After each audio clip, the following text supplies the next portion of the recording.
Obrigado. Amém. Vamos dar sequência à nossa série que começou domingo passado, série no livro de Gênesis.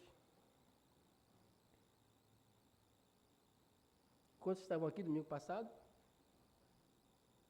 Amém, maioria.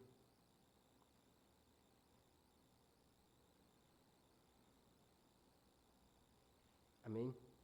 Então, se você veio domingo passado, você sabe que nós estamos aí com essa nova série no livro de Gênesis. E no domingo passado, nós meditamos no capítulo 1 de Gênesis até o versículo 3 do capítulo 2. Portanto, hoje, a nossa mensagem é do capítulo 1 até o capítulo 2, verso 3. Isso aí. E aí, hoje nós vamos dar seguimento, portanto, hoje nossa porção se concentra a partir do verso 4. A gente vai estender um pouquinho até o capítulo 3. A missão de hoje é uma missão dura, mas o Senhor vai nos dar graça. Irmãos, no século XVIII, existiu um filósofo chamado Rousseau, muito conhecido pelas suas ideias e por aquilo que ele difundiu. E através de Rousseau se popularizou a ideia de que o ser humano nasce bom. Ele nasce livre, autônomo, e a sociedade e o ambiente em que ele vive é o que o corrompe, é o que vai determinar, então, que tipo de ser humano ele vai ser. Rousseau, então, ensinava que o segredo da felicidade é libertar-se de qualquer autoridade externa para seguir a voz do próprio coração. E essa ideia se tornou um grande dogma do mundo moderno, né? A partir de então, frases como você é o dono do seu próprio destino, você define quem você é você quem decide o que é certo e o que é errado, a verdade é a verdade de cada um, né? Olha que coisa linda, porém satânica. E então essas ideias se difundiram. E o historiador mais recente, Philip Reif, ele vai observar que, embora tenha se difundido essa ideia de que nós somos autônomos e podemos definir nossa identidade, ele observa que nós nunca tivemos uma geração com tanta dificuldade de saber quem é, uma geração perdida em relação à sua própria identidade. A gente não precisa ir muito longe para saber disso, né? Basta a gente sair na rua, que a gente já percebe uma dificuldade em que as pessoas têm de saber quem são, de saber definir a sua identidade. Pessoas que tentam definir a sua identidade a partir de muitas coisas, um corte de cabelo extremamente diferenciado, uma mudança de gênero, como se isso fosse possível, e por aí vai. E isso acontece, meus irmãos, porque quanto mais o homem declara independência de Deus, mais ansioso, envergonhado e desorientado ele se torna, embora ele queira negar isso. E a gente vai falar um pouquinho sobre isso hoje, o que acontece quando o homem escolhe ser independente de seu Criador. Vamos falar sobre quem somos, por que fomos feitos e o que temos feito com a razão pela qual nós fomos feitos. Então, você que já abriu aí em Gênesis capítulo 2, a partir do verso 4, inicialmente nós vamos ler apenas até o versículo 17, perdão. Eu peço sua atenção na leitura. Diz assim: esta é a gênese dos céus e da terra, quando foram criados, quando o Senhor Deus os criou. Não havia nenhuma planta no campo, na terra, pois ainda nenhuma erva do campo havia brotado, porque o Senhor Deus não tinha feito chover sobre a terra e também não havia ninguém para cultivar o solo. Mas uma neblina subia da terra e regava toda a superfície do solo. Então o Senhor Deus formou o homem do pó da terra e lhe soprou nas narinas o fôlego de vida, e o homem se tornou um ser vivente. E o Senhor Deus plantou no jardim do Éden, na direção do oriente, e pôs nele o homem que havia formado. Do solo o Senhor Deus fez brotar todo tipo de árvores, agradáveis à vista e boas para o alimento, e também a árvore da vida, no meio do jardim, e a árvore do conhecimento do bem e do mal. E um rio saía do Éden para regar o jardim, e de lá se dividia, repartindo-se em 4 braços. O nome do primeiro é Pison, que rodeia a terra de Avilá, onde há ouro. O ouro dessa terra também é bom, e também se encontram lá o bidélio e a pedra de ônix. O nome do segundo rio é Gion, é o que rodeia a terra de Cush. O nome do terceiro rio é Tigre, é o que corre pelo leste da Assíria. E o quarto rio é o Eufrates. O Senhor Deus tomou o homem e o colocou no jardim do Éden para cultivar e guardar. E o Senhor Deus ordenou ao homem: de toda a árvore do jardim você pode comer livremente, mas da árvore do conhecimento do bem e do mal você não deve comer, porque no dia em que dela comer, você certamente morrerá. Amém. Vamos orar mais uma vez. Senhor, nós agora estamos diante da Tua Palavra. A Tua Palavra, Senhor, que é a única verdade absoluta, na qual nossos corações e mentes repousam na confiança de que servimos a um Deus fiel, que deixou para nós instruções sobre como viver e orientações, Senhor, sobre como Te agradar e como servir ao único e verdadeiro Deus. Que nesse momento o Senhor possa falar conosco por meio da Tua Palavra, que o Senhor venha nos instruir e que sejamos por ela, Senhor, edificados e que Teu nome seja glorificado. É o que nós pedimos em nome de Jesus. Amém?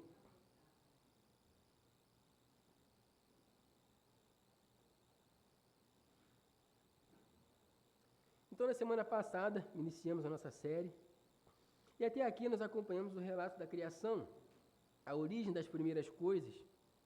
Vimos então que em 6 dias Deus criou o céu, a terra e tudo que nela existe, um lugar maravilhoso que foi criado para ser uma habitação de Deus, um lugar onde Deus pudesse se relacionar com a sua criação, principalmente com aquele que foi criado à sua imagem e semelhança, o homem. E a partir disso entendemos a importância do 7º dia, do dia do descanso, que é o dia em que Deus abençoa e santifica a perfeita criação, um dia onde se desfruta da presença do Senhor. E agora, já entrando no nosso texto de base, a narrativa volta para a formação do homem. Quando a gente lê com um pouquinho de desatenção, parece que o autor ele se esquece de dar algumas informações a respeito da formação do homem, e agora ele volta para retomar o assunto e para explicar melhor. Mas não é bem assim. A questão, meus irmãos, é que por todo o livro de Gênesis, o autor vai dividir a história a partir de suas genealogias. Se você ler atentamente o livro de Gênesis, você vai ver que existem 10 momentos onde a narrativa vai se dividir com essa mesma frase que se inicia o verso 4, esta é a Gênese. A diferença é que mais para frente muda-se o termo, ao invés de Gênese, vai se tornar então genealogia, onde então Deus começa a contar, onde o autor começa a contar a história da relação entre Deus e o homem, a história que vai culminar na origem do povo que Deus escolheu para si. Então o autor divide a história a partir da origem desses núcleos, onde vão se estabelecer novas famílias, novas origens, um novo começo de uma nova nação, de um novo povo, até culminar no povo de Deus. Então aqui no verso 4 nós lemos, esta é a Gênese, onde a gente vai ver o início da vida de Adão e também da sua esposa, que é a primeira então dessas 10 vezes em que o termo se repete. Depois então você pode conferir no capítulo 5, verso 1, a genealogia de Adão, no capítulo 6, verso 9, a genealogia de Noé, no capítulo 10, verso 1, a genealogia de Sem, Cã e Jafé, depois, no capítulo 11, verso 10, a genealogia de Sem, que é para onde a história vai continuar, a partir dessa família, depois verso 11, capítulo 11, verso 27, que vai narrar ali a genealogia de Terá, que vai culminar em Abraão, e assim sucessivamente. São várias genealogias, onde o texto se divide, recomeçando com esta é a gênese ou a genealogia de uma nova família, de um novo povo. Então aqui nós estamos diante da primeira gênese, do primeiro povo que se inicia, da primeira família, e o que vamos ver a partir de agora é essa origem do homem, essa origem que não teve um sucessor, um homem que não descende de outro, a não ser do próprio Deus, que é quem forma e molda esse homem a partir da terra. Então, meus irmãos, a partir até aqui, tudo que Deus faz, Ele vê que é bom, e a partir de agora, a partir do nosso texto de base, nós temos uma quebra de ritmo da narrativa da criação. Essa quebra de ritmo ela vai surgir aqui no verso 4, e ela vai culminar lá na queda, no capítulo 3. O primeiro desses momentos, dessa quebra na narrativa, onde diz que tudo é bom, que tudo que Deus forma é bom, surge com a primeira necessidade da criação. Não havia planta, não havia nenhuma erva do campo, e a razão disso era que o Senhor não havia feito chover, e também porque não havia ninguém para cultivar o solo. O solo não era como nós conhecemos hoje, ainda não havia uma vegetação de onde pudesse extrair alimento. Isso só vai acontecer mais para frente, quando Deus faz brotar as árvores. Mas até aqui, o solo carecia de alguém que pudesse tratá-lo, alguém que pudesse mexer nele. O texto nos informa que havia um sistema de irrigação pré-queda, que é essa neblina que o Senhor fazia surgir para regar o solo, mas ainda não era chuva e ainda não tinha alguém que pudesse manejar o solo e que se tornasse ele então propício para o cultivo. E se tudo que aconteceu na criação até aqui é bom, e Deus vê que é bom, ao surgir uma necessidade, Deus supre essa necessidade. E é assim que da própria terra, de onde havia a necessidade, de onde existia a necessidade de alguém que pudesse cultivar, é desse próprio solo que Deus forma o homem. A imagem do verso 7 é a imagem de um oleiro moldando o barro, dando forma a uma massa informe. Nesse momento, meus irmãos, Deus se envolve de maneira física com a coisa criada, com a sua criação.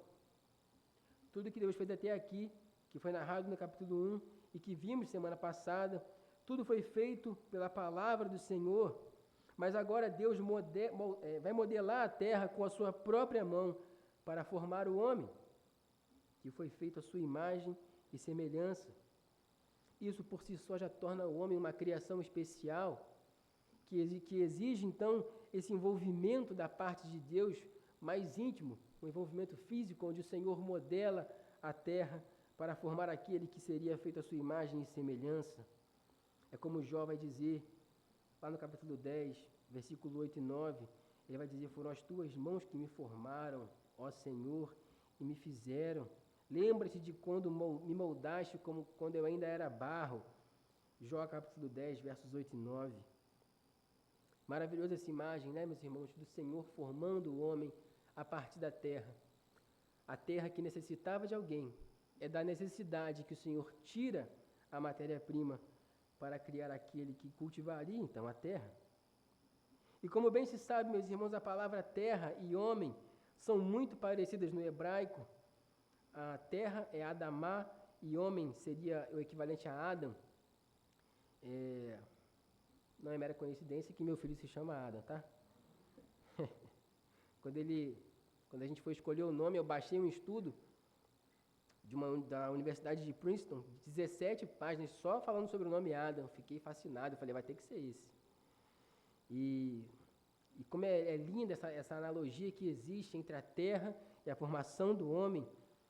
Então o nome Adão, portanto, está intimamente ligado não só à terra de onde ele foi tirado, mas à terra para a qual ele foi criado. Ele sai da terra porque ele é criado para a terra, é uma relação íntima que existe entre o homem e a terra. Um homem criado do solo e para o solo. Sendo assim, se torna íntima essa relação do homem com a terra desde seu nascimento. No capítulo 2, verso 5, o homem surge da terra. Durante os dias de sua vida, o homem está comprometido com a terra, é o que vai dizer o verso 15, onde ele foi colocado ali para cultivar e guardar. E no capítulo 3, verso 19, nós vamos ver que o homem, quando morre, volta à terra. Ou seja, a vida do homem, do primeiro homem, está ali o tempo todo vinculada à terra. Criado da terra, feito para a terra, e quando ele morre, ele volta para a terra. Perceba que há um propósito, meus irmãos, para o qual Deus criou o homem. Adão não era alguém que foi criado para fazer o que lhe viesse à mente, ele tinha uma identidade, ele tinha uma característica, ele tinha uma missão, um dever. Foi criado da terra, foi criado para a terra, para cuidar da criação perfeita de Deus. E essa terra, agora, que é modelada pelas mãos de Deus, carecia de vida. E é isso que ocorre em seguida. O homem formado da terra agora recebe o fôlego de vida, o sopro de Deus em suas narinas. Isso é maravilhoso. Deus forma o homem, forma aquela escultura de barro, olha para ela e sopra o fôlego de vida. É claro, meus irmãos, que os demais seres viventes que existiam até então, eles já tinham fôlego, eles já tinham o ar, já respiravam, já possuíam um certo tipo de fôlego de vida, mas aqui a ideia do autor é que essa nova criação, o homem, ele possui o fôlego de Deus. O homem possui dentro de si a vida de Deus. É como se o homem fosse um portador de Deus. Deus está compartilhando algo de si para o homem e recebe então esse fôlego de vida. Então, esse envolvimento especial de Deus na criação do homem, que é formado pelas suas próprias mãos, feito à imagem de Deus, e agora ele vai portar o fôlego de Deus, o sopro de Deus. E assim o homem se torna um ser vivente. Esse termo que costuma se associar à alma, a partir daquele momento o homem ganhou o espírito de vida, a vida de Deus dentro do homem. Isso é maravilhoso porque o homem tem uma característica, ele foi criado para um dever, para uma missão específica. Foi criado da terra e para a terra. Mas ele só tem vida, se for vida de Deus. É Deus quem sopra a vida. Sem Deus, ele seria apenas um barro, uma escultura.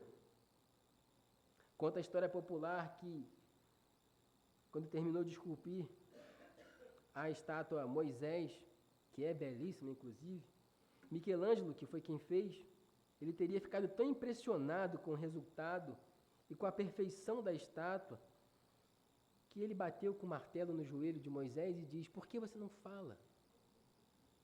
Ele achou tão lindo aquilo que ele fez, porque só faltava falar, tão perfeito.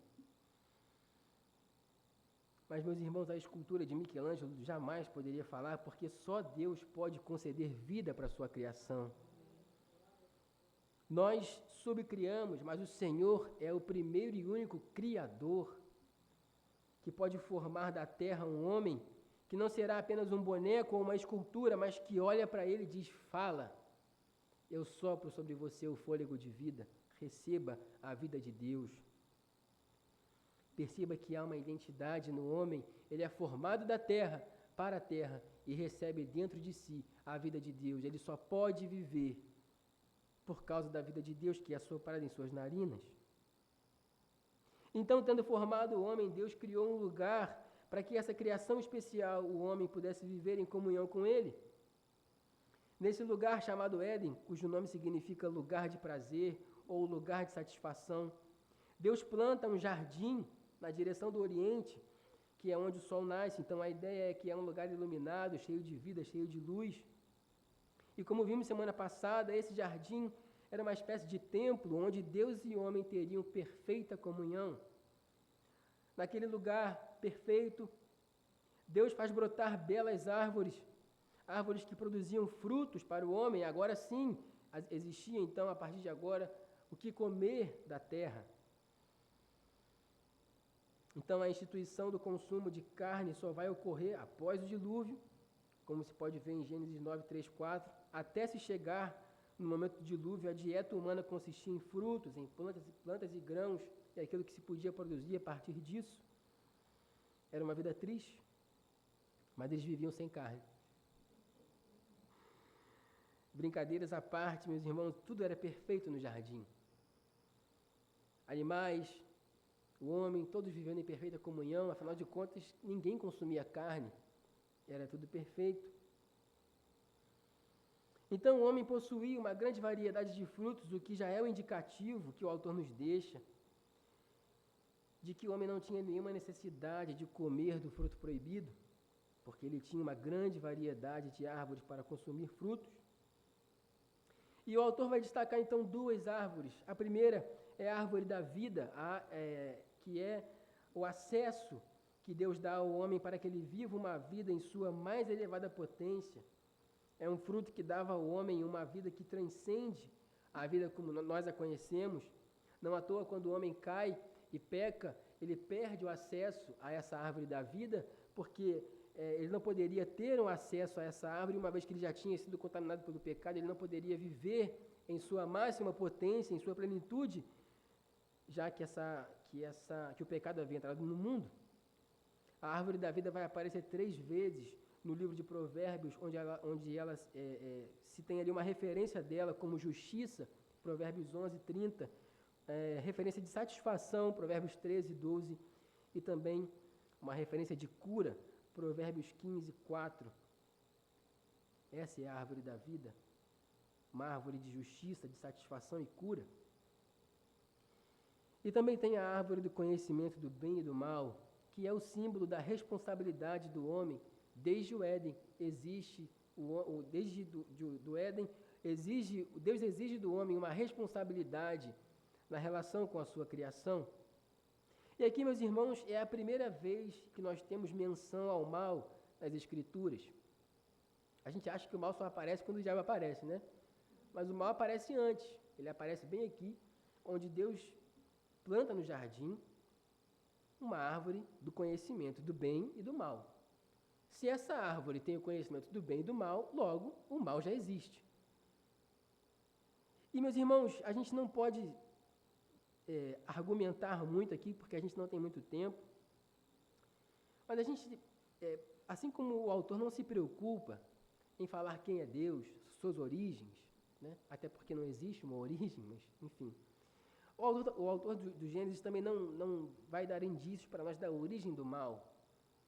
Mas o que nós podemos saber, meus irmãos, é que se Deus, Ele é o único ser totalmente bom e justo, o mal sempre existiu como possibilidade.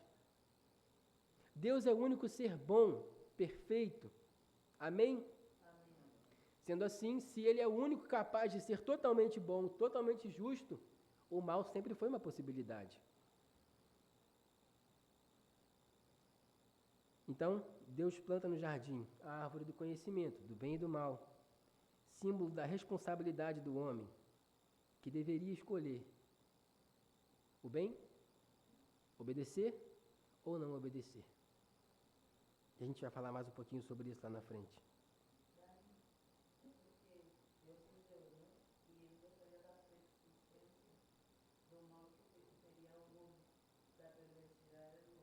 Uhum.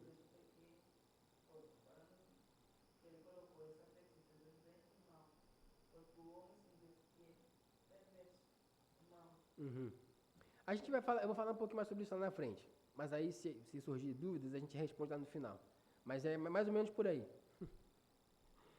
Bom, então no jardim, além de ser um lugar de comunhão de Deus, do Deus e do homem, é um lugar que fluía vida. E essa vida é representada pelos rios, pelas águas que saíam daquele lugar.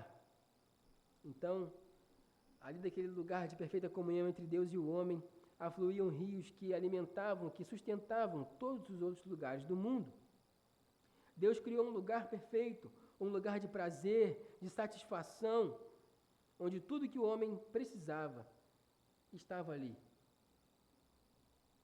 Então, versos 15 e 16, Deus coloca Adão no jardim, e o verso 15 é extremamente importante porque é aqui que nós vemos a razão de ser de Adão. Embora o Éden fosse um lugar de deleite, de satisfação, isso não era símbolo, meus irmãos, de ociosidade. Adão não foi posto no jardim para ficar à toa. Ele foi posto no jardim para trabalhar, para guardar o Éden. Infelizmente, a nossa percepção a respeito do trabalho, ela é comprometida por causa do pecado. Mas o trabalho, meus irmãos, é uma dádiva de Deus. É horrível ficar sem fazer nada, é ou não é? Chega um momento que a gente não aguenta mais. A gente precisa fazer alguma coisa. O trabalho, meus irmãos, ele vem de um mundo pré-queda. Ele não foi criado depois da queda. O trabalho é uma bênção, é algo que o Senhor atribui como algo bom. Adão, então, deveria cultivar e guardar aquele maravilhoso lugar que Deus preparou para habitar com ele. É isso que vai dizer o verso 15, que Deus coloca o homem no Éden para cultivar e guardar. O homem foi criado a partir do solo e deveria cuidar da terra de onde ele saiu, cultivando e guardando. Guarde essa informação que ela é muito importante, a gente vai voltar a ela daqui a pouco. Havia apenas então, meus irmãos, uma restrição para o homem. De toda a árvore, o homem poderia comer. Havia apenas uma que ele não poderia comer, é o que vai dizer o verso 16, a primeira restrição da parte de Deus para o homem. Adão e Eva, meus irmãos, foram os únicos que de fato tiveram livre-arbítrio. A decisão de escolher entre o bem e o mal, entre obedecer ou não obedecer. Eles foram os únicos que de fato puderam escolher entre fazer ou não fazer aquilo que Deus ordena, sem a interferência do pecado em seus corações. Ao falar sobre isso, C.S. Lewis diz: Deus criou seres que tinham livre-arbítrio. Isso significa que eles poderiam ir pelo caminho certo ou pelo caminho errado. O livre-arbítrio é o que torna o mal possível. C.S. Lewis então pergunta: por que então Deus deu ao homem o livre-arbítrio? Não é a pergunta que todo mundo se faz? Sabendo Deus que o homem poderia escolher o mal, por que então dar o livre-arbítrio para o homem? E C.S. Lewis vai responder: porque embora o livre-arbítrio torne o mal possível, é também a única coisa que torna possível qualquer relação de amor, bondade ou alegria que vale a pena existir. Fecha aspas. Isso é maravilhoso, né? Deus dá ao homem a capacidade de escolher se relacionar com ele. Deus não cria marionetes, Deus não cria bonecos que ele possa manipular ao seu bel prazer. Ele dá ao homem a condição da escolha.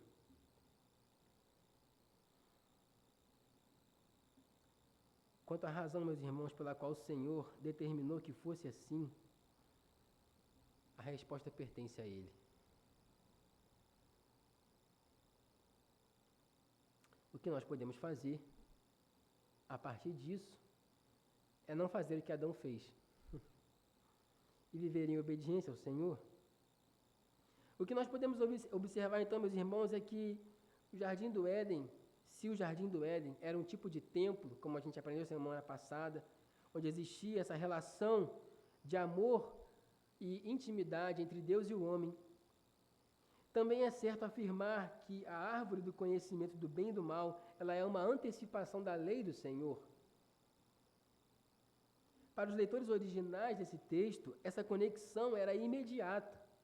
Ao ler que existia uma árvore do conhecimento do bem e do mal, eles rapidamente iriam associar isso com a lei de Deus. O Senhor coloca diante de Adão a decisão de escolher entre vida e morte. Não é isso que Deus vai dizer? No dia que dela comer, certamente você morrerá. Irmãos, como é que Moisés fala com o povo de Israel? Moisés vai dizer: hoje eu tomo os céus e a terra como testemunha contra vocês, de que apresentei diante de vocês o quê? Vida e morte, bênção e maldição. E Moisés vai dizer: agora escolham a vida, para que vocês e seus descendentes vivam, e para que vocês amem o Senhor, o seu Deus, ouçam a sua voz e se apeguem firmemente a Ele, porque Ele é o Senhor de vossas vidas. Perceba como a conexão é imediata para os leitores originais. Assim como Moisés colocou diante do povo vida e morte, bênção e maldição, esse era Adão no Éden, diante da árvore do conhecimento do bem e do mal, tendo diante de si vida e morte, bênção e maldição. Assim, o autor está mostrando para os seus leitores que, desde o início, o plano do Senhor era que o homem vivesse em fidelidade e escolhesse obedecer para que assim pudesse manter a comunhão e a relação com o seu Deus. Esse era o plano perfeito. Esse é o plano de Deus. E o plano perfeito de Deus envolvia Jesus Cristo. Porque Deus sabia o rumo que a história ia tomar. E Deus não abriu mão do seu plano de viver em plena comunhão com a sua criação, e por isso, lá na frente, Ele envia alguém que pudesse reatar essa comunhão entre criação e o seu Criador. Mas voltando então para o nosso texto, existe uma segunda quebra na narrativa da criação, onde tudo que era feito era bom. E a partir do verso 18 vai dizer que o Senhor Deus disse ainda, não é bom. Olha a quebra de segmento. Não é bom. E o que não é bom? Não é bom que o homem esteja só, farei para ele uma auxiliadora que seja semelhante a ele. Verso 19, havendo, pois, o Senhor Deus formado da terra todos os animais do campo, todas as aves do céu, trouxe-os a Adão para ver que nome lhes daria. E o nome que ele desse a todos os seres vivos, esse seria o nome deles.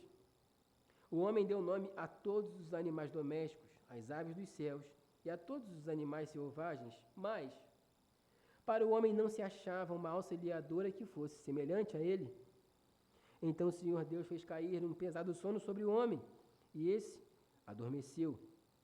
Tirou-lhe uma das costelas e fechou o lugar com carne, e a costela que havia sido tirada do homem, o Senhor Deus formou uma mulher e levou até ele.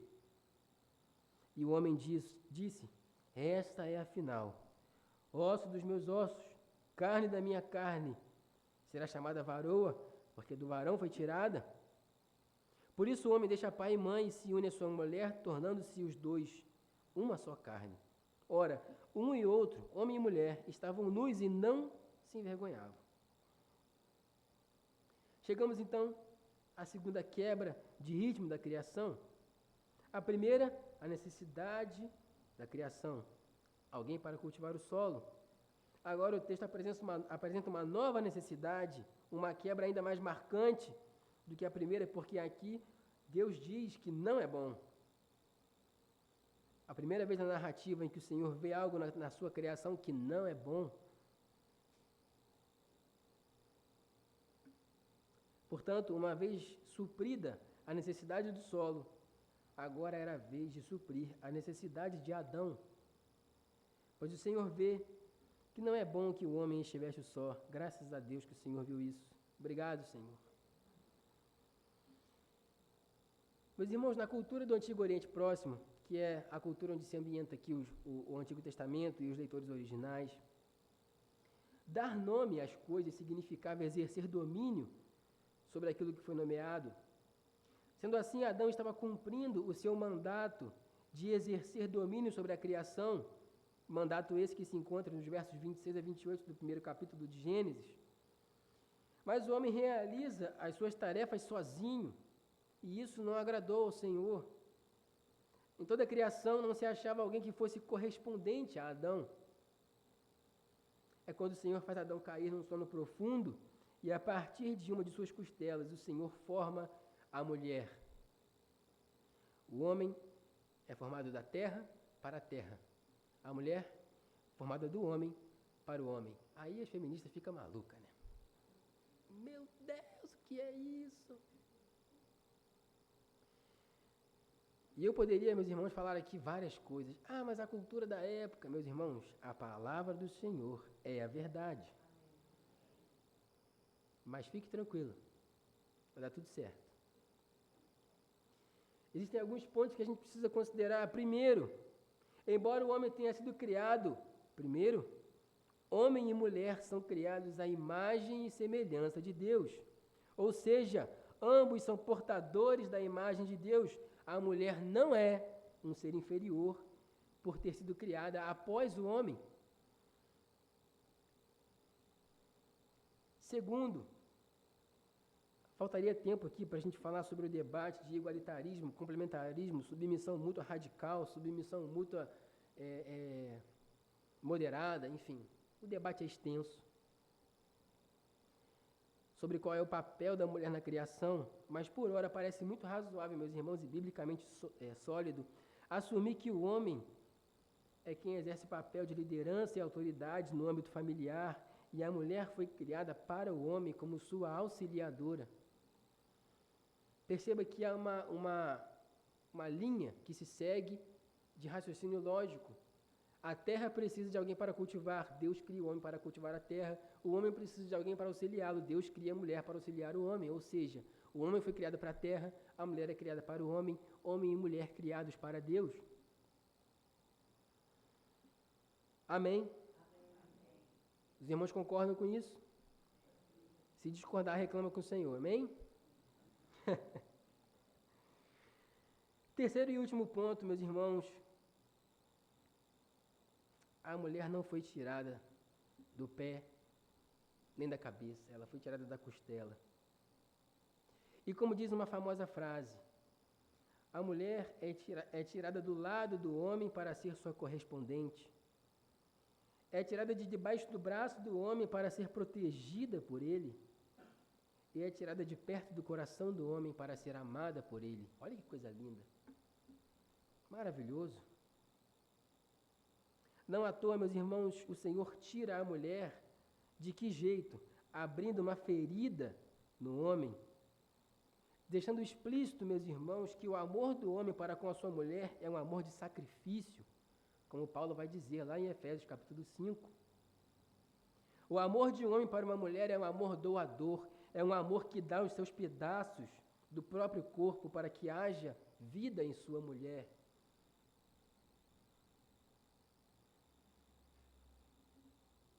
E é por isso, meus irmãos, que a tarefa do homem é amar a esposa como Cristo amou a igreja, dando tudo de si para que haja vida em sua mulher. E é muito interessante observar que na sequência, as únicas palavras de Adão antes da queda são uma declaração de amor para Eva. Ele vai dizer, olha, agora sim, finalmente chegou a minha vez. Essa é carne da minha carne, osso dos meus ossos. Finalmente eu tenho uma correspondente. Que lindo isso, né, irmãos? As únicas palavras do homem antes da queda, no mundo perfeito, sem pecado, é o homem se declarando para sua esposa. Então aquilo que começa com algo que não é bom, a falta de uma correspondente, de uma companheira para o homem, termina com a celebração de um casamento, onde homem e mulher se tornam uma só carne. E há um fato curioso que às vezes a gente deixa passar no texto, é que nesse matrimônio do Éden, é o próprio Deus quem vai conduzir Eva até o seu marido, até o altar. É o que vai dizer aí o verso 22, que o Senhor formou a mulher e levou até o homem. Assim também, meus irmãos, por influência desse texto, se tornou comum que os pais levem suas filhas no altar, como esse símbolo de autoridade máxima sobre a vida de suas filhas, conduzindo elas até o seu marido, tal como Deus conduziu Eva até Adão. É lindo isso, né? Coisa fantástica. Mas antes de passar então para a próxima parte, é importante a gente dar uma atenção para o versículo 25, porque ele vai servir, meus irmãos, como uma pequena espécie de introdução para o que vai acontecer depois. Diz o verso 25 que o homem e mulher estavam nus e não se envergonhavam. Antes da queda, homem e mulher podiam se ver em seu estado natural, sem que isso corrompesse as suas mentes. A nudez, antes da queda, era símbolo de franqueza, de confiança, de lealdade, de pureza, de cumplicidade. Eles não se envergonhavam porque eles não tinham o que esconder. E então tudo agora estava perfeito. A terra não precisa mais de nada. O homem também não precisa. Todo mundo teve suas necessidades supridas. O mundo está perfeito. Tudo está maravilhoso no mundo de Deus, no jardim da comunhão entre Criador e sua criação. E tudo estava maravilhosamente bem, até o capítulo 3. E antes de entrar nesse capítulo, é importante fazer apenas uma observação. Tudo estava perfeito. E deixou de ser perfeito quando o homem e mulher deixaram de fazer o que foram criados para fazer e deixaram de ser aquilo que Deus fez, o que eles eram para ser. Capítulo 3, verso 1. Mas a serpente, mais astuta do que todos os animais selvagens que o Senhor Deus tinha feito, disse à mulher: é verdade que Deus disse, não comam do fruto de nenhuma árvore do jardim? A mulher respondeu à serpente: do fruto das árvores do jardim podemos comer, mas do fruto da árvore que está no meio do jardim, Deus disse, não comam dele, nem toquem nele, para que não venham a morrer. Então a serpente disse à mulher: é certo que vocês não morrerão, porque Deus sabe, aí ela cochichando para Eva, né? Deus sabe que no dia em que dela comerem, os olhos de vocês vão se abrir, e como Deus, vocês serão conhecedores do bem e do mal. Momentos de tensão. Vai ou não vai, Eva? Vendo a mulher que a árvore era boa para se comer, agradável aos olhos e desejável para dar entendimento, tomou do fruto e comeu. E deu também ao seu marido, e ele comeu. Então os olhos de ambos se abriram e, percebendo que estavam nus, costuraram folhas de figueira e fizeram cintas para si. Ao ouvirem a voz do Senhor Deus, que andava no jardim, quando soprava o vento suave da tarde, o homem e sua mulher se esconderam da presença do Senhor Deus entre as árvores do jardim. De novo, na cultura do Antigo Oriente Próximo, as serpentes costumavam ser cultuadas como seres divinos. A serpente era símbolo de proteção do mal na cultura egípcia, tendo uma deusa egípcia que era uma serpente. Era também a deusa da fertilidade na cultura cananeia. E também era comumente um símbolo de vida contínua por causa da renovação da pele da serpente. Então, aqui, subvertendo o conceito popular, a serpente aparece como um antideus. Ela aparece como uma opositora à criação. Assim como o autor não se ocupa, como eu já falei, numa explicação de quem é Deus, ele também não informa a origem da serpente, de onde ela vem, o momento em que ela é possuída pelo demônio. O que a gente sabe, meus irmãos, é que essa serpente é o Satanás. Lá em Apocalipse 12, verso 9, vai dizer que ela é o próprio Satanás.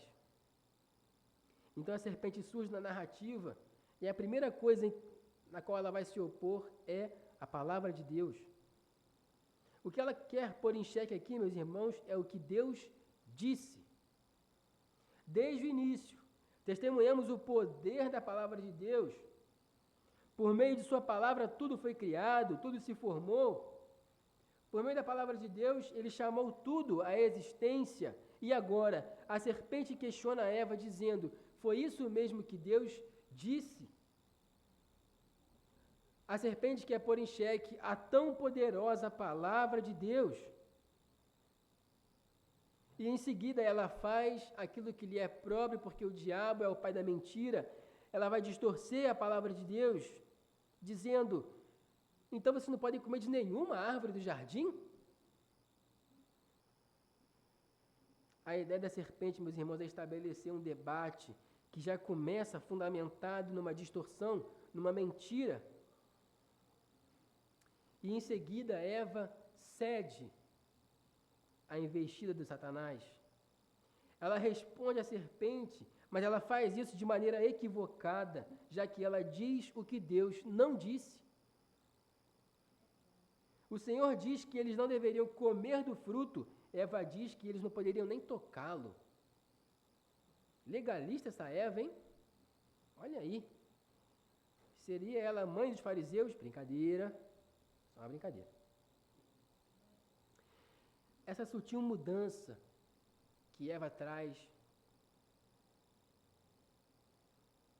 ela distorce e então coloca meias verdades e compromete a palavra de Deus, compromete aquilo que Deus disse, e então ela estabeleceu um terreno perfeito para a armadilha de Satanás.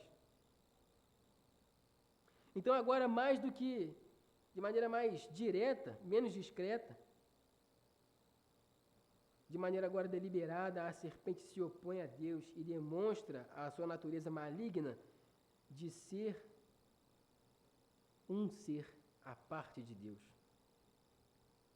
A proposta da serpente é mostrar para a mulher que, na verdade, Deus estava privando o homem de se tornar seres divinos e mais elevados, que fossem conhecedores do bem e do mal, mas como a gente já viu, isso não é verdade.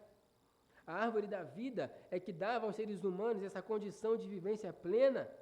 Sendo assim, a semente da dúvida e da incredulidade é colocada no coração da mulher, que agora olha para o fruto da árvore com outros olhos. Ela vê que a árvore é boa para se comer, agradável aos olhos. Agora, se a gente voltar um pouquinho, lá no capítulo 2, verso 9, vai dizer que do solo Deus fez brotar todo tipo de árvore. E como é que essas árvores eram? Agradáveis à vista e boas para o alimento. Ou seja, não precisava. Não era só a árvore do conhecimento do bem e do mal que era bonita. Não tinha uma luz, uma aura ao redor da árvore do conhecimento do mal que tornasse ela uma árvore super diferenciada. Não. Tudo que Deus fez, todos os frutos que eles podiam consumir, eram agradáveis aos olhos, mas, uma vez posta no coração da mulher a semente da incredulidade, da incerteza, agora ela olha para a árvore do conhecimento do bem e do mal, e parece que essa é a única árvore cujo fruto é belo, desejável. O pecado é ou não é assim, meus irmãos? A gente tem tantas possibilidades de fazer o que é certo, mas parece que o pecado é a única coisa que a gente quer fazer. O resultado, meus irmãos, é trágico. A partir do verso 6 de Gênesis, nada seria como antes. A mulher dá voz à serpente, ignorando a voz de Deus. Adão dá voz à mulher, ignorando a voz de Deus. E assim o pecado entra no mundo, e a partir daquele momento, o mundo perfeito de Deus foi contaminado pelo mal.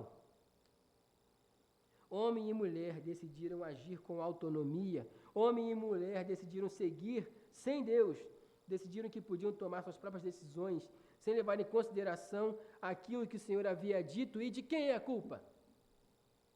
Eva. Ela é a culpada. Ah, meu Deus. Fogo nas mulheres.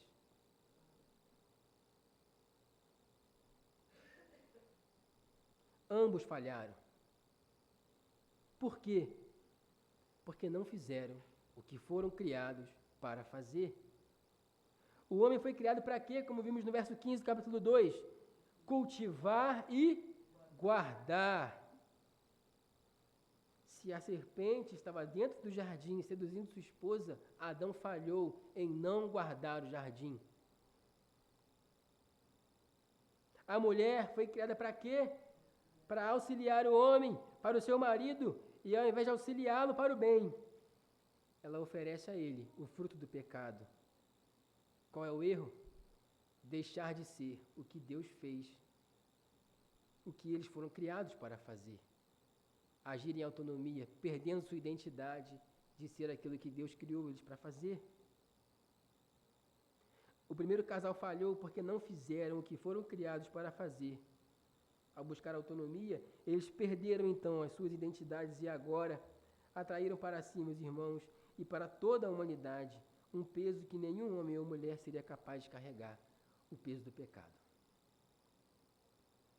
Agora, o casal que antes andava nu e não se envergonhava, tiveram seus olhos abertos, e geralmente essa questão de abrir o olho é uma coisa positiva, mas não aqui. Porque aqui seus olhos foram abertos para a vergonha, para a culpa, para o medo. O que antes era sinônimo de confiança, pureza e lealdade, agora era sinônimo de vergonha, de autopercepção distorcida e de percepção do próximo comprometida. E o que se segue, meus irmãos, é desastroso. Homem e mulher se vestiram com folhas de figueira, um retrato dos nossos atos de justiça, que, de acordo com Isaías, são como trapos de imundície. Isaías 64, verso 6. A atitude de se cobrir não foi uma atitude errada após o pecado. Porque o próprio Deus, lá na frente, vai cobrir eles com pele de animais, mas é uma antecipação, meus irmãos, do desastre que é quando o homem tenta justificar a si mesmo. Quando o homem tenta corrigir o problema do pecado sem Deus. O resultado, folha de figueira. Uma vergonha ainda maior. Quando o homem busca autonomia e uma vida que não se orienta pela voz do Senhor, tudo que ele consegue são folhas de figueira. E assim como o casal se esconde um do outro, eles também querem se esconder do seu Senhor por entre as árvores do jardim. Mas, meus irmãos, o que mais chama atenção no verso 8 não é que o casal se esconde. O que mais chama atenção, meus irmãos, é que mesmo depois do pecado entrar no mundo, a voz do Senhor continua soprando no jardim. O Supremo Jardineiro não abandona o seu jardim e a sua criação. Desde esse momento, meus irmãos, o que vemos por todas as Escrituras e também na nossa vida são os atos de misericórdia, de graça e amor que Deus tem para com a sua criação. Meus irmãos, o Senhor não foi pego de surpresa. Como a gente leu no começo, Salmo 139, Deus conhece o nosso andar, o nosso falar, antes mesmo da palavra vir à nossa boca, o Senhor conhece nossas ações. Deus sabia que o pecado havia entrado no mundo e que homem e mulher haviam desobedecido. Mesmo assim, a sua voz soprou, procurando agora um casal de pecadores. E o casal ali se escondendo do que eles mais precisavam, do Senhor. E o que vai acontecer em seguida? Bem, vamos descobrir semana que vem. Por hoje, a gente fica por aqui. Um casal se escondendo. Mas antes de terminar, precisamos considerar algumas coisas. Primeiro, para os leitores originais, meus irmãos, que eram os hebreus, recém-libertos de uma vida de escravidão, o texto que estamos meditando, eles eram uma escola de identidade. Era como se Deus estivesse dizendo para Israel: vocês não foram criados por acasos mitológicos, nem para ser escravos de reis ou de deuses falsos. Vocês foram criados para viver numa intimidade com o Senhor e para ser luz aos povos. A perda da vida em sua plenitude não é culpa de Deus, mas da insistência humana em definir por conta própria o que é certo e o que é errado. E nós conhecemos bem a história, meus irmãos, do povo de Israel, que diversas vezes agiu como Adão e Eva, não fazendo o que foram chamados para fazer, fazendo o oposto do que o Senhor havia ordenado e perdendo diversas vezes a sua identidade como povo de Deus. E assim como aconteceu com o primeiro casal, todas as vezes que o povo de Deus não obedeceu suas palavras e preferiu agir como seres autônomos, independentes de Deus, o resultado foi desastroso. E é justamente aqui, meus irmãos, que a gente se depara com o poder e a glória do Evangelho. Porque sem Adão, nós perdemos nossa identidade. Em Cristo, a gente recebe uma nova identidade. Se em Adão a morte entra no mundo, em Cristo nós recebemos uma nova vida. Paulo apresenta Cristo como um novo Adão, dizendo que assim como por uma só ofensa a condenação entrou no mundo, por um só ato de justiça, a vida e a morte de Cristo Jesus, nós recebemos a justificação que dá a vida. O que Adão perdeu pela desobediência, Cristo restaurou por sua perfeita obediência. Aquilo que foi desfeito no Éden foi refeito em Cristo Jesus. No versículo 7 do capítulo 2, Deus sopra o fôlego de vida sobre o homem. E aquele que foi formado do pó da terra se torna um ser vivente. Mas o homem virou as costas para Deus e o ser vivente agora estava marcado e condenado à morte eterna. Mas não é assim que acaba a história, meus irmãos. Logo após a sua ressurreição, Jesus aparece aos seus discípulos e o que ele faz? Ele sopra sobre os seus discípulos, ele sopra o Espírito Santo, agora um novo sopro, uma nova vida. Não somos mais definidos pelo que Adão fez, mas pelo que Cristo fez. E nele recebemos uma nova vida, um novo sopro, um novo fôlego de vida. Perceba o contraste, meus irmãos. Adão estava no jardim, cercado por abundância e por coisas maravilhosas, e mesmo assim, ele cedeu à voz da serpente. Mas Cristo Jesus, nosso Senhor, estava num deserto, cercado de fome e sede, mas não cedeu à palavra do diabo.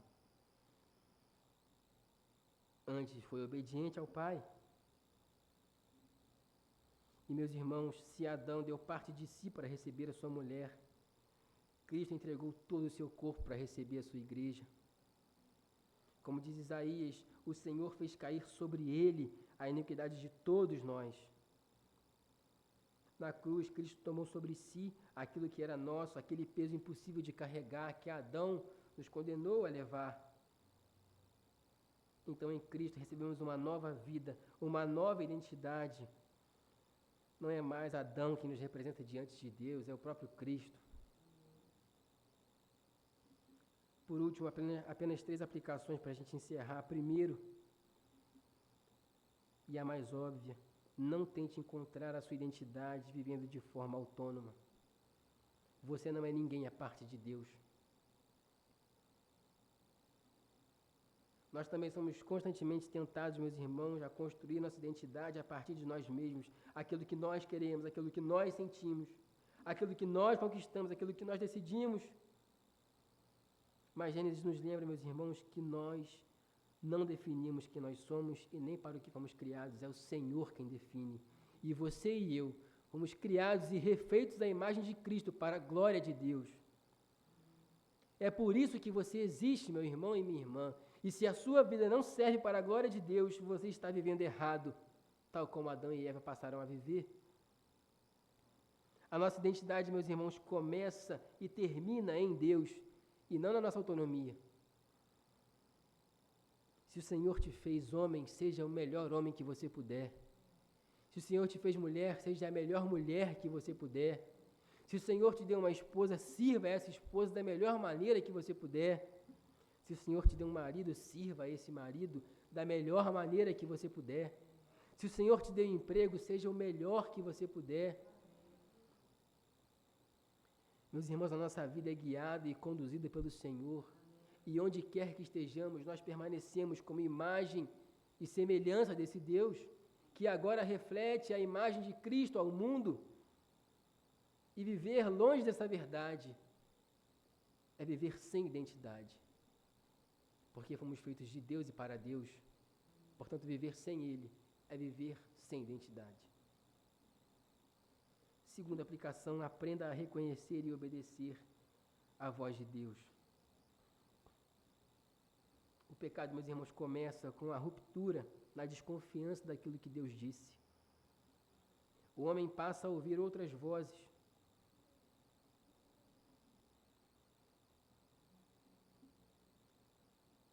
E quantas vozes, meus irmãos, nos cercam no mundo de hoje, que querem nos seduzir e nos levar a pecar. Mas, meus irmãos, nós precisamos ouvir a voz do nosso Senhor. Adão e Eva falharam porque quiseram mudar aquilo que Deus disse. O Senhor Jesus Cristo foi aprovado porque com a própria palavra de Deus ele repeliu Satanás, que distorcia a palavra de Deus. Portanto, meus irmãos, precisamos conhecer a verdade, conhecer a palavra de Deus, para que quando as outras vozes vierem, tentando distorcer aquilo que Deus disse, nós possamos resistir ao mal. Não basta ouvir aquilo que confirma o que queremos fazer. O discípulo de Cristo é chamado a se submeter à vontade e à verdade da palavra do seu Deus, ainda que isso te leve a fazer aquilo que você não queria fazer.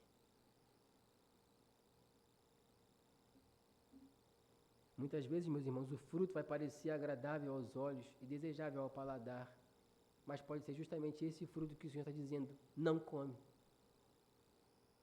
E se o Senhor disse não, é melhor obedecer. Então que possamos aprender a ouvir a voz de Deus. Terceira e última aplicação. Os teus pecados, meu irmão e minha irmã, não deviam fazer você se esconder do Senhor. Porque mesmo quando o homem peca, o vento sopra no jardim e Deus procura o casal de pecadores. Então, não importa como você chegou aqui essa manhã, você pode ter chegado carregado de pecados. Ou talvez você que esteja ouvindo essa mensagem, você nem seja um convertido e pensa que você é indigno do Senhor porque sua vida é muito pecaminosa. Mas o sopro continua. E Deus continua a chamar pecadores ao arrependimento. Se desfaça dessas folhas de figueira que estão te cobrindo a sua vergonha e se cubra com o sangue de Cristo.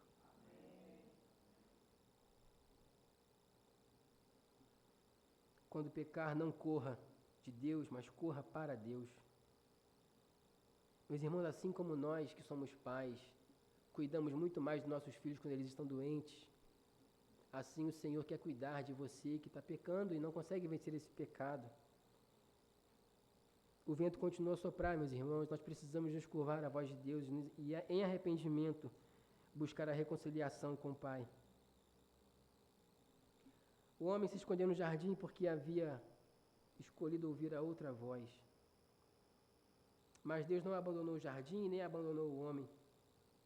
A mesma voz que procurou Adão é a voz que em Cristo nos chama todos os dias. Por isso, quando outras vozes disserem que você pode viver sem Deus, que é você quem escolhe seu futuro, que cada um tem a sua verdade, que cada um pode fazer aquilo que lhe aprouver, lembre-se, a sua identidade, a sua esperança, a sua vida está no segundo Adão, Cristo Jesus. Amém? Vamos orar.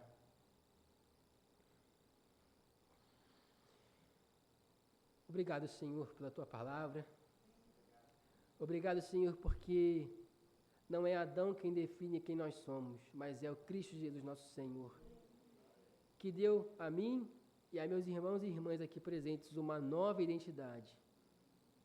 E hoje, quando o Senhor olha para nós, o Senhor não vê mais Adão, mas o Senhor vê Cristo. Aquele pelo qual as suas chagas fomos sarados, aquele que não deu apenas a sua costela, mas deu o seu próprio corpo para benefício de sua noiva, a igreja.